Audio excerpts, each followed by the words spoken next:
वैद्यकीय अभ्यासक्रमासाठी महत्त्वाच्या म्हणून ओळखल्या जाणाऱ्या नीट परीक्षेचा पेपर फुटला आणि केंद्र सरकारनं ही परीक्षाच रद्द करून टाकली। त्यानंतर राहुल गांधीनं नेहमीप्रमाणे ज्या प्रकारचं देशामध्ये राजकारण सुरू केलं, त्या राहुल गांधीला मला हेच विचारायचं आहे की अरे बाबा, भावी डॉक्टर घडवायचे तर ते पैसे देऊन घडवायचे का, पेपर फुटीतून मार्क मिळवून घडवायचेत का? शेवटी आरोग्याच्या जीवाशी खेळणं होईल आणि म्हणून हुशार मुलांचा स्कोप इथं वाढला पाहिजे।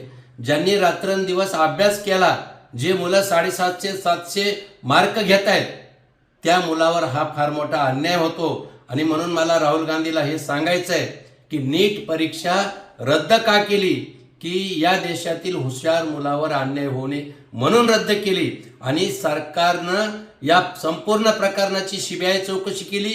आता यामध्ये खाजगी कोचिंग क्लासेस असतील किंवा जे दोषी असतील ते जेलमध्ये जातील, पण हुशार मुलावर अन्याय होणार नाही, हे लक्षात घ्यावं।